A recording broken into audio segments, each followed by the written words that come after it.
Selamat datang di podcast Urban Mystery. Tempat kalian berbagi cerita horor ketika mendaki gunung. Bersama gue Beng Dan Umira di sini. menemani di malam Jumat kalian. Wah. Iya gitu juga. Ada wow. Ya ampun, aku kan biar lucu, biar serem. Kenapa sih? Sebelum masuk episode Ketiga. ya kita mau ngasih info. Apa tuh Jadi apa? walaupun udah tahu sih sebenarnya. Kalau beberapa gunung itu udah buka re. Oh iya. Oh iya katanya lu udah tahu. Kan tadi gue nanya apa. Lu belum tahu ya? Udah sih. Ternyata yang lu kasih tahu gue udah tahu. Oh. Sombong ya? Iya. Enggak. Padahal gue juga nggak tahu sih gunung mana aja sebenarnya yang udah Iya. boleh didaki. Salah satunya Lawu. Terus beberapa gunung di Sumatera udah ada yang buka gitu kan. Di Jawa juga ada beberapa. Jadi kalau mau tahu info lebih detail lagi bisa cek aja di Instagramnya Urban Hiker. Ya betul, Urban Hikers. Tapi sebelum kita masuk ke episode ketiga gue mau bahas ini lagi Re. Apa? Ya jadi buat kalian yang pengen naik gunung, yang udah kangen banget lah pastinya ya. Kangen banget naik gunung nih, dipersiapkan lagi Le. Apanya? Segala fisiknya, peralatan, perlengkapan, dan mentalnya pastinya. Iya gue setuju. Karena kan selama karantina kemarin kita bener-bener kayak di rumah aja gitu kan. Aktivitas kita bener-bener dibatasi banget gitu. Jadi emang apalagi kalau emang mau teman-teman mau naik gunung ini, gue saranin sih tetap olahraga dulu ya Iya, kan. pasti. Kita harus tetap well prepare tubuh kita biar tetap fit. Betul. Di gunung juga kita nggak kenapa-kenapa gitu. Iya, soalnya kan juga cuaca juga masih belum nentu ya Re. Oh iya bener. Di sini sih kita di Depok ntar panas ntar hujan ya kan. Iya gitu-gitu, nggak jelas kayak mantan lo itu. Ih, bisa bahas dia lah. Apa sih, gue udah move on kali. Anjay. Iya. Ya makanya gitu lagi, soalnya kan ini baru banget dibuka Re. Udah dapet berita-berita yang gak enak gitu lah. Oh iya, teman-teman kita yang di Sumber ya, yang Iya, kemarin dan di Marapi Iya, itu. dan di Dempo salah satunya itu. Oh iya benar. Jadi balik lagi nih, kitanya harus lebih detail lagi untuk mempersiapkan segala halnya gitu. Iya betul. Yang tadi tidak sebut gitu kan. Kalau lu pribadi biasanya kalau naik gunung fisiknya ngapain Re? Fisiknya. Iya maksudnya persiapan fisiknya. Aduh, ya pastinya harus yang pertama banget itu olahraga dulu gitu. Paling enggak seminggu sebelum pendakian tuh gue udah mulai rutin gitu loh, bisa setiap hari sekali Ngangkutin gitu. galon gitu. Iya, ngangkutin galon. Kan olahraga sama. Iya, ngangkutin ini juga tabung gas kebetulan. Oh betul iya. Makasih loh.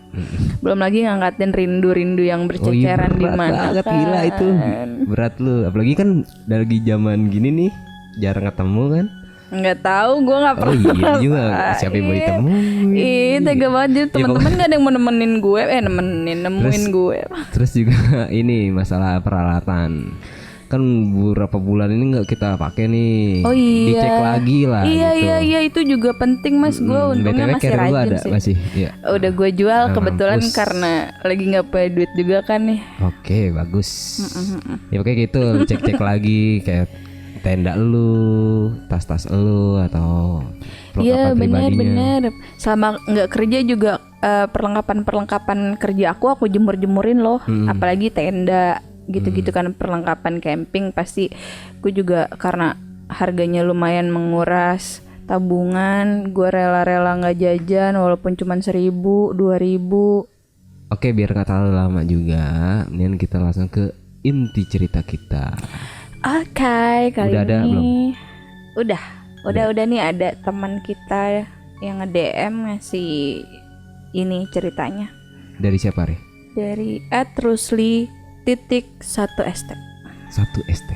First. Ya itu dong harusnya. Nggak tahu kan, gue cuma kan bacain ada aja. angka ada huruf gitu kan, Iya. takutnya salah. Harusly. Oke, biar nggak terlalu lama kita langsung aja ceritain. Salam lestari Min. Halo.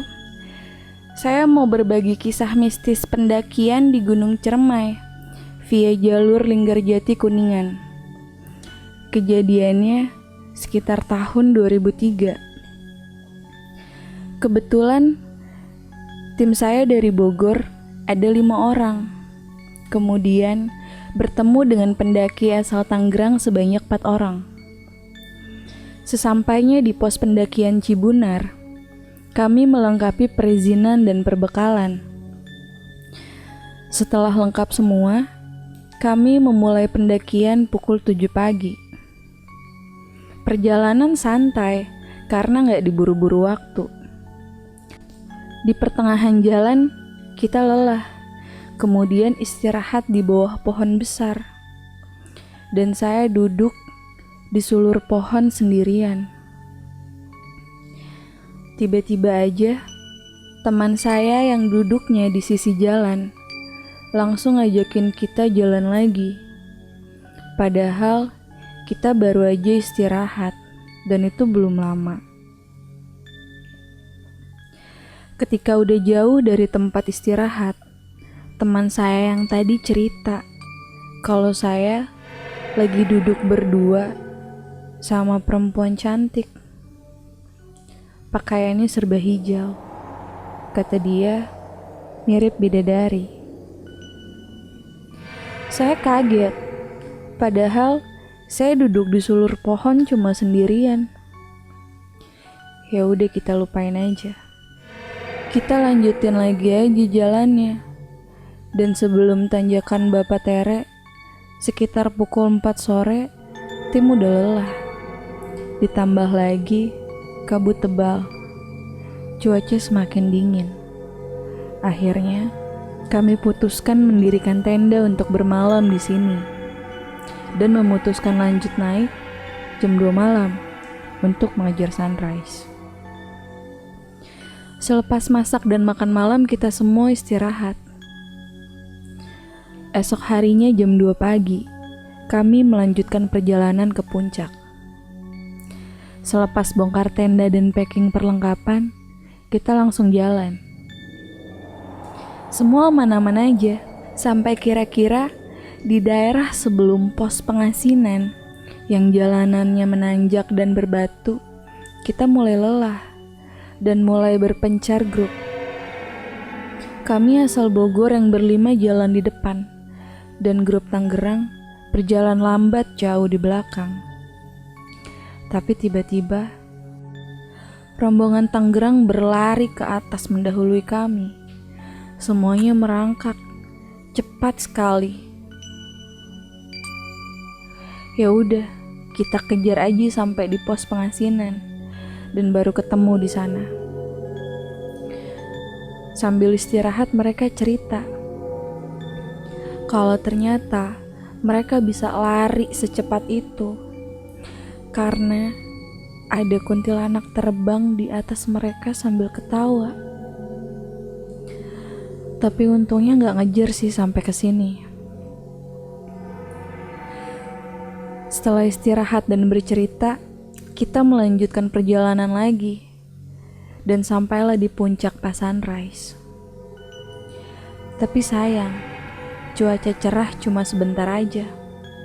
Kemudian mendung tertutup kabut tebal, disertai gerimis. Tiba-tiba teman saya ada yang nyeletuk sembarangan. Katanya, coba ada pohon pisang, kan enak. Daunnya bisa dijadiin payung nih. Dan ternyata, tiba-tiba ada pohon pisang di puncak Ciremai. Kita semua kaget. Saya merasa takut dengan keanehan ini. Akhirnya kita langsung turun ninggalin pohon pisang tadi. Karena menurut saya bener-bener aneh banget. Gak mungkin di puncak gunung yang tandus, berbatu, ada pohon pisang. Akhirnya kita memutuskan untuk turun, ninggalin pohon pisang yang tadi kita lihat. Sampai di pos pengasinan, cuaca cerah lagi. Lalu kita mendirikan tenda, kemudian masak dan beristirahat sambil jemur kelengkapan yang kena embun. Kira-kira sekitar pukul 4 sore kita baru sadar kalau persediaan air kita habis. Akhirnya kita memutuskan pulang habis maghrib. Tapi tanpa anak Tangerang. Karena mereka pengen ngecamp lagi semalam. Maghrib tiba. Kami bongkar tenda dan beres-beres perlengkapan. Kami berlima turun. Dan di sepanjang perjalanan, teman saya yang paling belakang diikutin anak-anak kecil katanya. Ya udah, sambil berdoa, kita lanjut jalan aja tanpa peduliin apa-apa.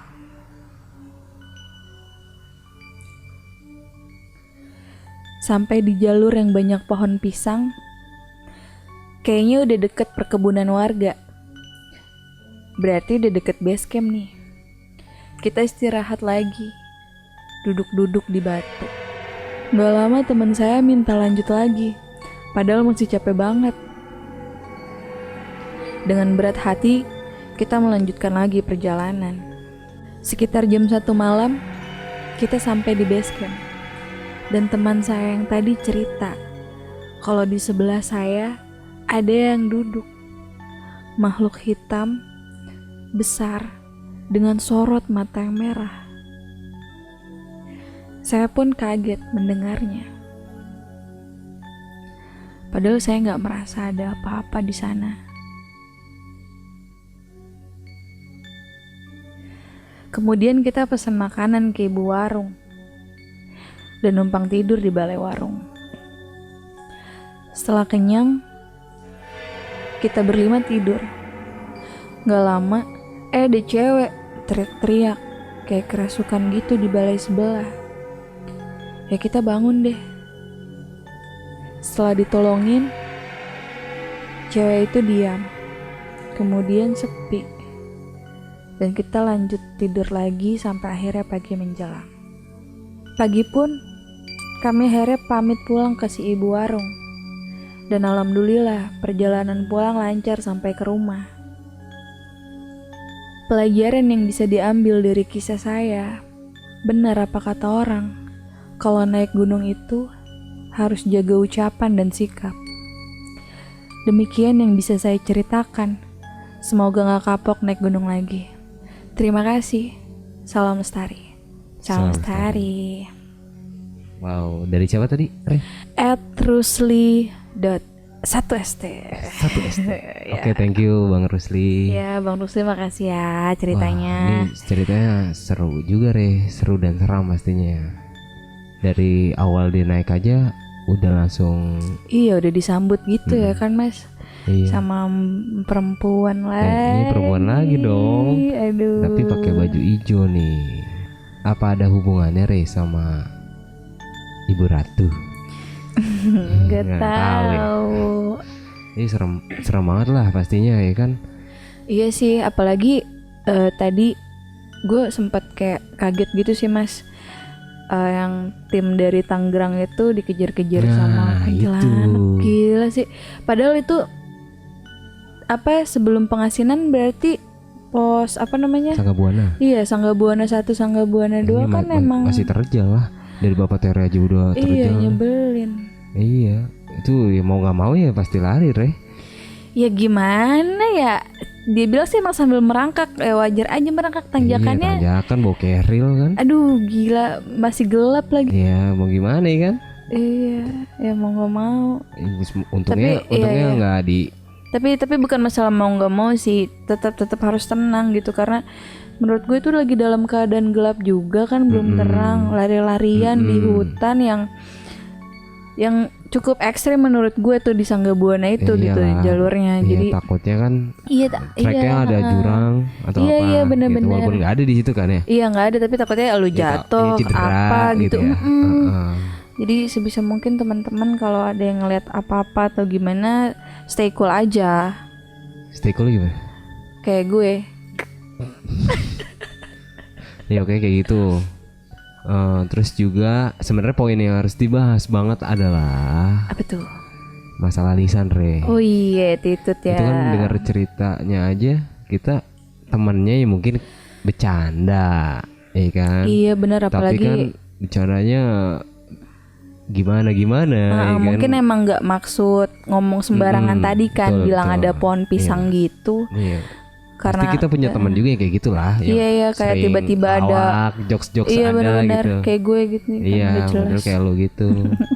Tapi Maafin. sialnya dia itu apa yang dia sebut itu langsung ada, Re. Iya gitu. langsung direspon loh sama yang di sana. Itu serem banget, Re, pasti, Re. Ya iyalah, gimana nggak Yang serem?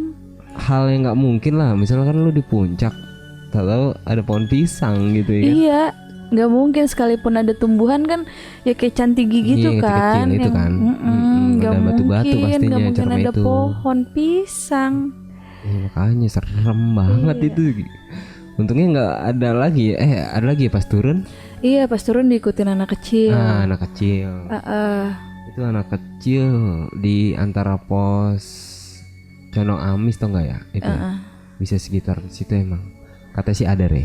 Waduh. Tapi yang terkenal itu sebenarnya ini mungkin semoga aja yang denger ini pernah diceritain juga kayak gua. Waktu itu pernah diceritain sama Abah Linggarjati. Iya, apa tuh? Kalau di Ciremai itu ada jalur Linggarjati ya. Nah, di Linggarjati itu ada sesosok nenek-nenek. Oh iya. Tapi dia tuh yang kebanyakan ngeliat itu perempuan karena katanya dulu anaknya masih kecil lah waktu itu. Itu anaknya juga ada waktu itu ceritain gua. Kalau dia turun dia ada cewek 2 turun terus hilang. Iya. Tim SAR udah nyari seminggu bla bla bla nggak ketemu. Waduh. Nah, dan pas di hari terakhir dia di SAR, si perempuan itu turun gitu. Oh iya. Iya. Duh, akhirnya yang lain kaget dong, dia pun kaget si perempuan ini 2. Kalau dia tuh katanya tuh nginep di rumah nenek itu. Wow, padahal udah sekitar semingguan. Seminggu. Kata dia nginep cuma semalam. Ya Terus paginya dia turun. Makanya dia turun tuh udah rame di Linggarjati itu. Ya mungkin ada juga lah yang ceritain atau yang apalagi nih si abang ini tahun 2003. Iya, 2003. Lebih tua lagi kan dibandingin Bener. yang kemarin kan, Iya, 2006. Ceritanya Itu Ciremai pasti lebih lebat lagi, Re. Iya sih, benar. Gue Iya. sepakat. Sekarang aja masih lebat, Mas. Gimana tahun 2003. dulu? Iya, pasti kan lebih Iya benar. lebih rapet hutannya. Nggak kelihatan Tapi lah gitu. emang PR banget sih naik dari Linggarjati. Padahal air. kan iya, pertama air, udah gitu kan dia start pendakiannya aja masih di ketinggian sekitar 800-an Iya, kan kalau nggak 800 salah DPL. gitu. Jadi gila effort banget Belum buat trek teman-teman. ya, Re. Iya. Tahu sendiri gimana Linggarjati. Aduh. Jadi kalau yang makanya. naik Linggarjati lebih prepare lagi segala macam. Bener-bener. Apalagi Ciremai juga terkenal dengan horornya. Wow, iya sih. Apalagi kebanyakan orang Cirebon nggak berani, Re, naik Iya, Ciremai. Sama halnya di Bogor lah. Kayak orang Bogor takut naik ke Salak gitu. Oh iya sih Mas, soalnya kan gue Jogja ya. Mbah gue tuh yang bener-bener kayak dia kan tahu hobi gue yang kayak gini kan, suka naik gunung gitu, sampai bener-bener ngewanti-wanti gue jangan sekali-kali yang namanya naik Gunung Merapi gitu. Nah iya kayak gitu. Gue sih setiap kali gue tanya alasannya kayak dengerin aja apa kata orang tua gitu. Jadi emang sampai sekarang gue juga dengerin sih kayak ya udahlah daripada guanya kenapa-napa gitu kan. Ya, betul. Ditambah lagi kan rumah gue juga yang di Jogja itu di lereng Merapi banget kan. Aduh ya kemarin juga belum lama Merapi meletus kan. Iya batuk lagi ya. Batuk sempat lagi dia. Ya. Kayak gitu, Re. Kalau gue sendiri sih nilainya gini. Kenapa setiap daerah itu melarang untuk mendaki gunung yang ada di situ? Karena setiap daerah itu kayak mengagungkan, bukan mengagungkan sih, lebih Percaya ini kali ya, ada leluhur mereka gitu. kan yang kemarin gue bilang juga, setiap keindahan alam tuh punya sejarahnya masing-masing kayak gitu. Pasti punya mitosnya masing-masing. Iya. Kayak gitu. Dia takutnya tuh lu tuh kenapa-napa misalkan gitu. Iya sih. Gitu. Dan gue pun juga sampai sekarang nggak pernah tahu alasan mbah gue kenapa melarang naik Gunung Merapi gitu. Kamu mau naik gunung mana aja boleh, tapi Merapi doang nih gue nggak boleh gitu. Iya sama. Nggak tahu sih gue juga. Teman-teman gue di Bogor kayak gitu, gue ajak ke Salak pun katanya nggak boleh gue naik ke Salak gitu. Kalau yang lain boleh katanya gitu. Ya itu sih sebenarnya gue juga pengen bahas tentang masalah tuh larang-larangan di gunung gitu kan, mitos-mitosnya gitu. Tapi sebenarnya tabu nggak tabu juga sih. Iya. Cuman karena infonya masih sedikit banget, jadi kayaknya ntar dulu kali ya Mas, di hold dulu aja. Iya boleh lah. Ya balik lagi ke cerita ini, sekali lagi gue mohonin buat kalian, gue juga pastinya, Umire juga. Iya. Buat menjaga lagi lisan kalian ketika di sana. Betul, sikapnya juga jangan sembarangan. Betul. Jangan mentang-mentang di situ kalian cuma merasa ada kalian sendiri, padahal enggak, kalian juga berdampingan sama yang gak kelihatan gitu loh. Takutnya malah nanti kita yang kena akibatnya. Betul. Itu lagi lebih bijaksana lah. Lebih, ya kan? Iya, gue setuju. Mendakilah dengan bijak kayak gitu. Bener-bener. Kayak apa? Jangan meninggalkan apapun selain jejak. Jangan mengambil apapun selain foto. Terus apa?